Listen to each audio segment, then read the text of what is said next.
This is TLV1.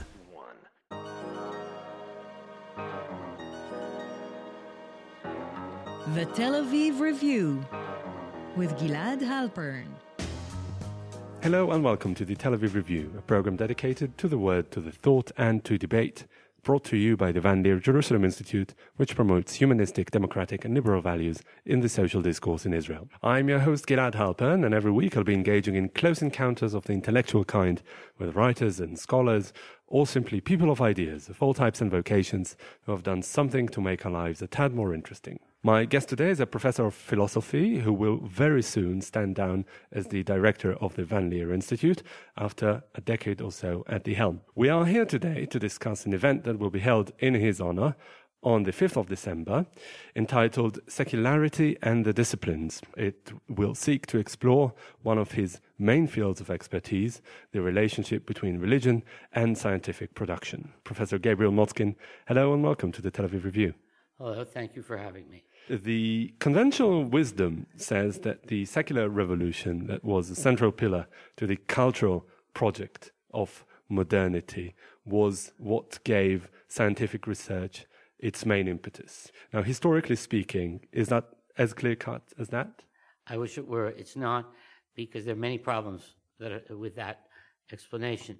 First of all, much of the scientific breakthrough, or the breakthrough to a scientific method, took place in a world in which very few people were really secular.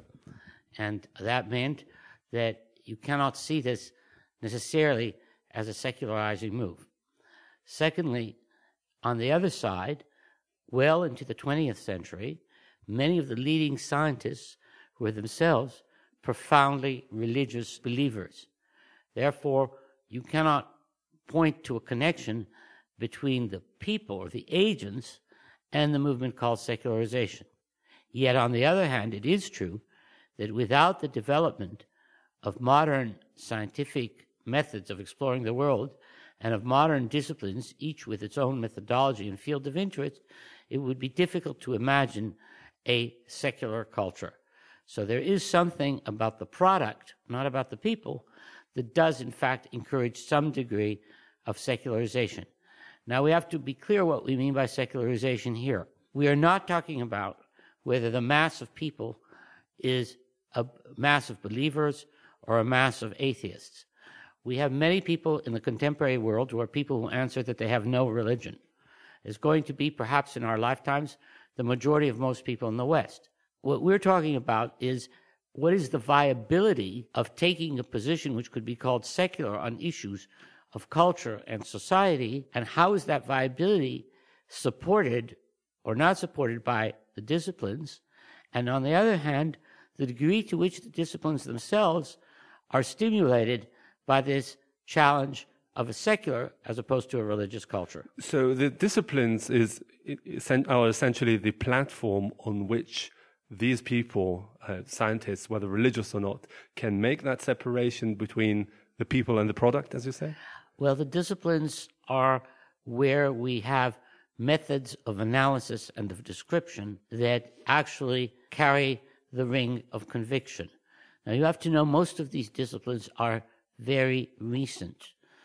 People in the 18th century did not talk about natural science, they talked about natural philosophy. And many of the humanistic disciplines, and especially the social sciences, were only founded in the time of our grandfathers. The first chair in English literature at Yale, something like 1892, when the whole university had already existed for 200 years. So the disciplines themselves that we think are there eternally, like whether it's history or geography or physics or biology, in fact are creations of a time that is almost within living memory. And that's a very big point to make, to realize how novel our disciplinary culture really is. So how did it emerge, the separation to disciplines? Separation to disciplines emerged differently in different places and at different times. It developed in Germany. They didn't have departments so much as they had chairs. And these chairs were a chair in a specific field, like a chair in mathematics or a chair in philosophy. And you studied with a professor, but you didn't really have, in that sense, at least before the First World War, something that could be called a department. They all moved to the American method, which is the department method, after the Second World War, very late in the day. Now, the disciplines themselves grew naturally as people raised new kinds of questions. Sociology, somebody like Durkheim or Weber, who were essential in formulating the program of sociology, that was because what they did, especially Durkheim, was they neutralized the pattern of historical development, which had been the prime idea of the 19th century, and instead decided to view society structurally as an unchanging structure. And for that, you needed a new discipline, ergo sociology. And you can go discipline by discipline, and you get a different story about why it arose and when it arose. Psychology, for example, did not exist as a separate field. It was only within the area called philosophy in Germany till the 1930s. Psychology only separated that late. So how did it affect science? Every one of these disciplines was an attempt to apply the scientific method to answering different questions. And that's how it had affected science. Now, you can ask yourself, the interesting thing is that while the people who were in the social sciences were very often highly secular, the people who were in the hard sciences were very often not very secular people. And that's interesting in itself. You can be a perfectly good believing Christian and be a theoretical mathematician. There's no contradiction. Physics is a little more difficult. Biology is even more difficult, but they still exist. Exactly. Can you be a Darwinist geneticist? Well, you can be a Darwinist, sure, but you have to sort of relax the Genesis account of creation, because obviously natural selection. But these books were taught in Catholic priest seminaries simply with the imprimatur of Rome, saying that there's nothing in them that contradicts church teaching, and then you just read the same book on evolution. So it's not that the church was so surprised by the emergence of this kind of culture. The real question is something else. And let me try to pose the real question. We have this idea that first there was a religious culture, and we think of either ultra-Orthodox Jews or Catholic monks or something like this, and then there was a secular culture, and we think these are boxes. This is not at all the way things were. In the pre-modern world, the world was neither religious and neither secular, or it was both religious and secular, because people viewed religion as something they did with their daily lives alongside of getting married, making a living, and doing all the other things that they did. And the separation between religion and secular culture changed religion at least as much as it changed secular culture. You only got, for instance, ultra-Orthodox Jews of our kind after you had a secular modern challenge. It didn't exist beforehand. So one has to reformulate the way we think about the traditional world and think about things, how they emerged as a distinction or a surgical cut that is made into the traditional world. But maybe we can take perhaps a more sociological view and say that maybe it's not so much the individual secularization of people, of the scientists, but rather the decline of religion as a political force. Well, that's an interesting idea, except that, you have to ask yourselves when and how did religion decline, and what does religion decline mean? Let me give you an example. We all agree that 18th century Europe before the French Revolution in the Catholic countries was largely Catholic. Oh, yes. Well, bishops could not write letters to Rome unless they sent them to the king for approval. And the kings of Spain, Portugal, and France dissolved the Jesuit order in the middle of the 18th century. In other words, religion in the pre-French Revolution situation was not autonomous. We fail to understand what that means. Almost everywhere, it was under state control. Almost everywhere. Almost nowhere was an autonomous religion. So once religion obtains its autonomy in the 19th century, do you then say, oh, well, the world got less religious? Maybe the world got more religious because now religion is independent. Right. Also, a lot of people, in a pre-secular culture were insincere. They put on baptismal water, they went to confession, they did whatever they did. They didn't believe in it for a minute. And in the early 20th century, there was a school of theologians in Germany who welcomed secularization because it would show who the true believers were, because only the true believers would still adhere to the church. So again, so secularization in that sense was understood by some Christian theologians as purification of the religion. Mm-hmm. So that's what's the problem with the traditional story. In other words, it doesn't catch the fine-grained nature of this movement. Look, I don't think religion is going to go away. And religion is not going to go away because it answers a very basic human need. Religion has been around since the first generation where we talked to each other using language. That's my firm belief. Now, I'm not getting to the question here whether religion is fictional or not.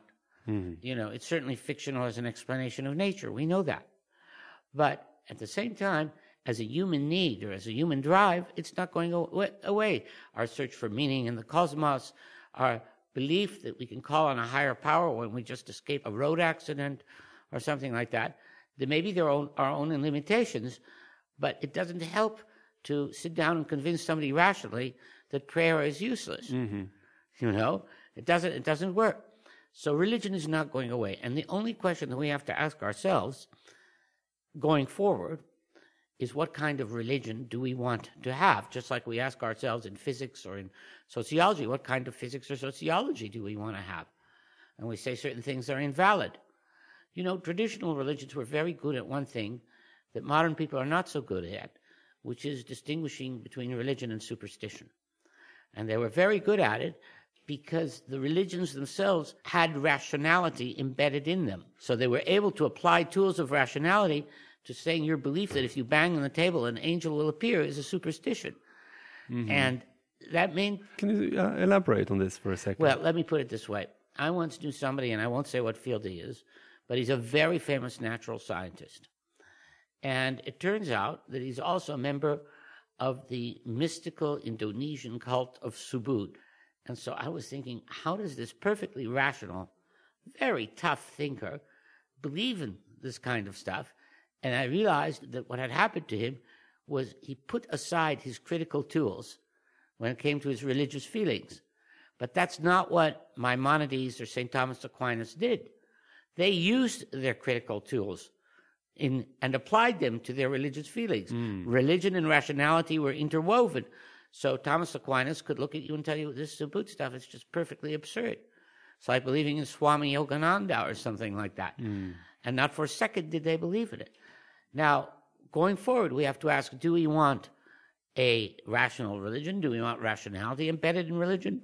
Is religion there only to deal with our irrational drives and forces?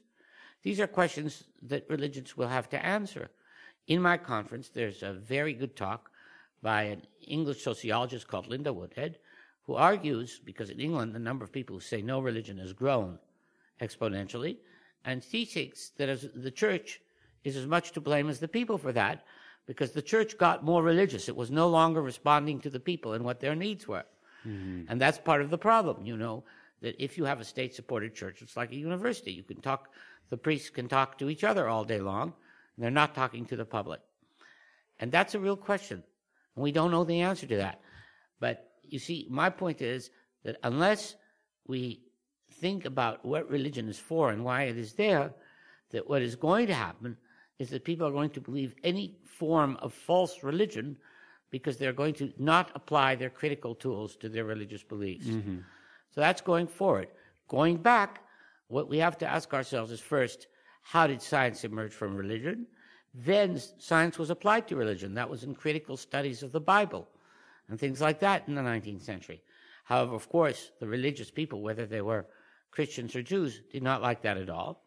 We have a Polanski postdoctoral fellow here at Van Leer who's doing a text critical study of the Quran.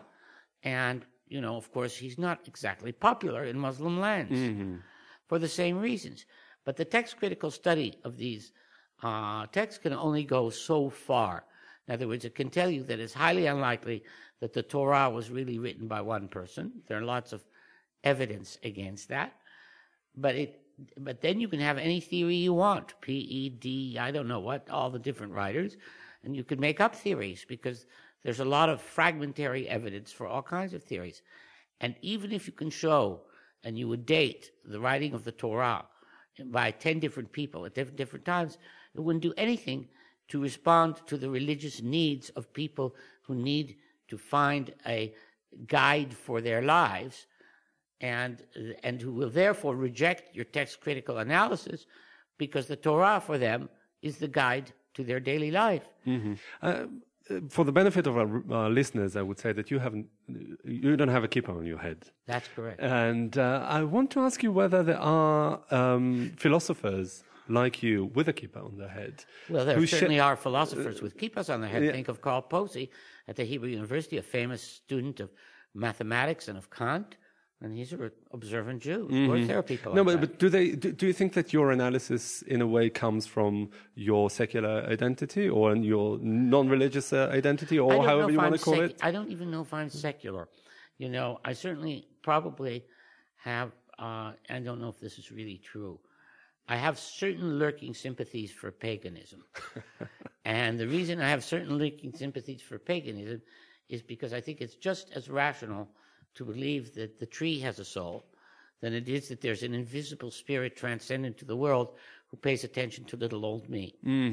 No, but do you see substantial differences between your analysis and that of religious philosophers of religion? Not necessarily. I mean, there were people who tackled this issue who went all the way from being religious to being secular, from being Nazi to being anti-Nazi. In other words, I'll tell you what religious people do sometimes, which is very unfortunate. They become apologists, which is to say it's like they look for some kind of marriage of religion and secularity where the religion is a little diluted and the secularism a little diluted, and then we can have an era of good feeling.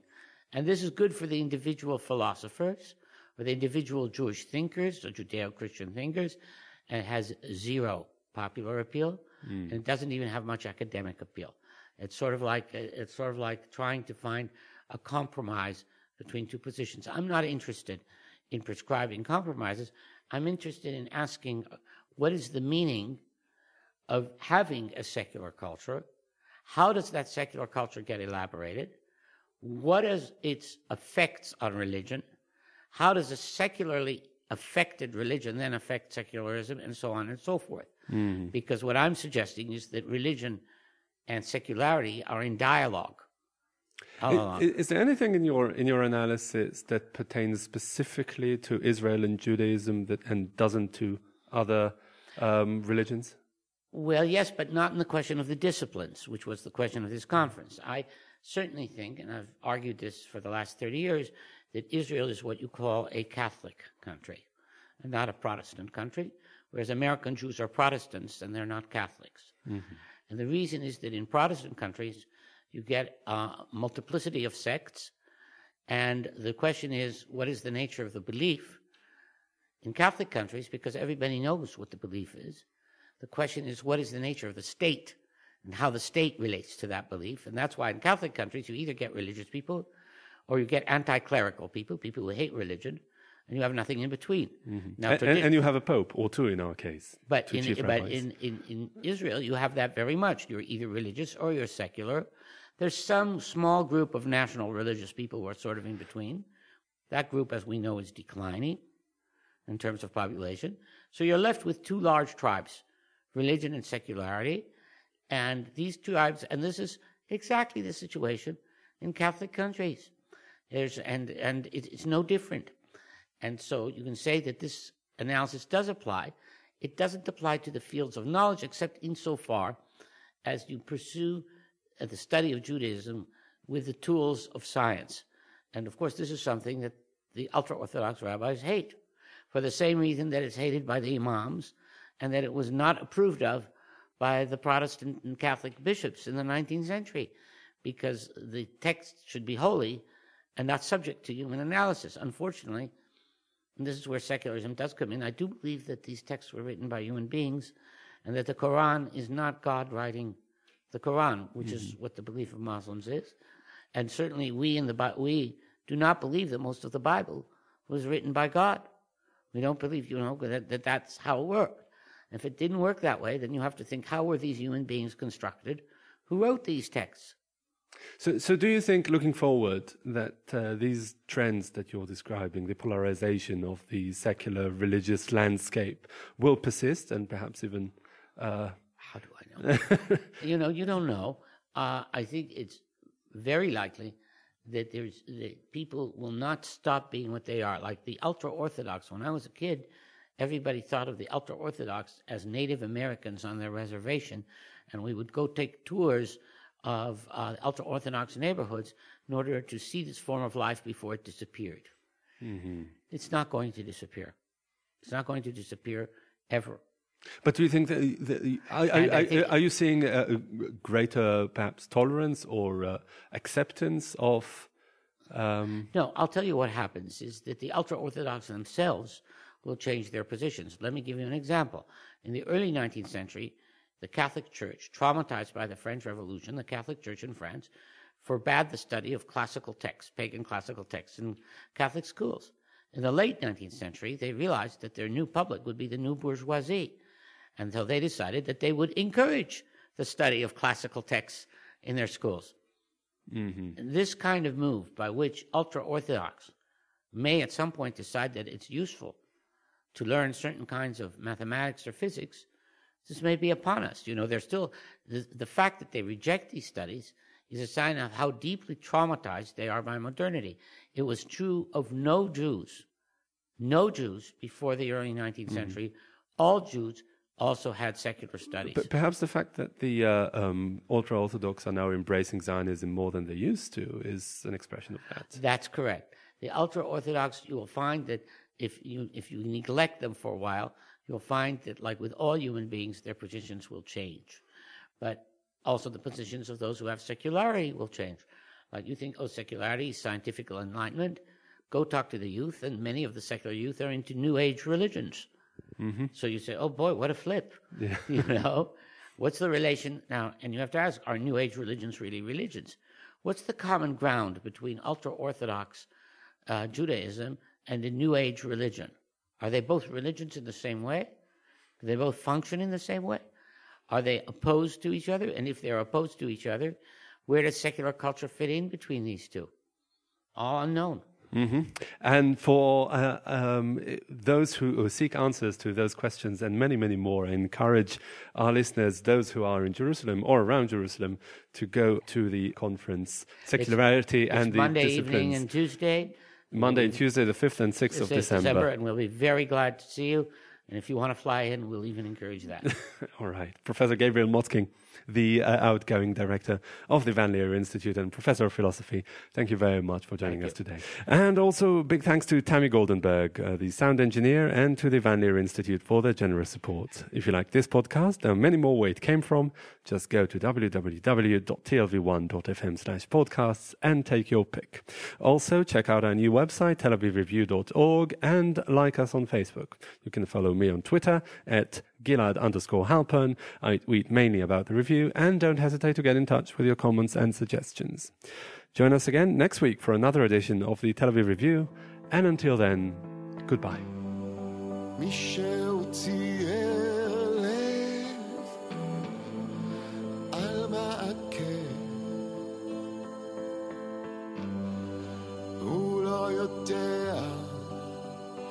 שזוהי עשתה את זה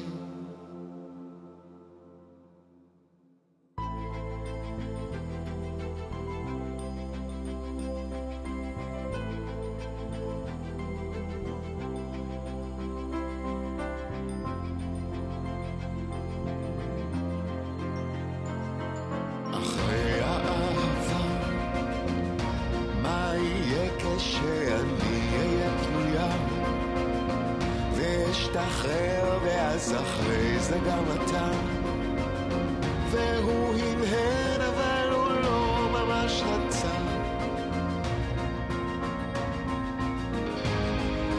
מישהו צייר על מעקה הוא לא יודע שזוהי עשתה את זה מישהו צייר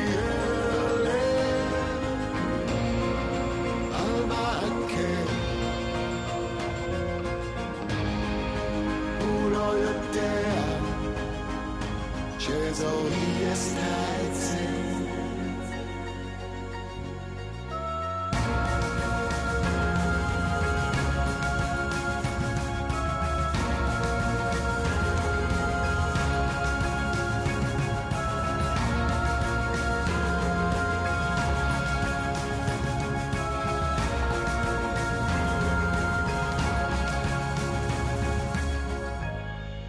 הוא לא יודע שזו היא עשתה את זה.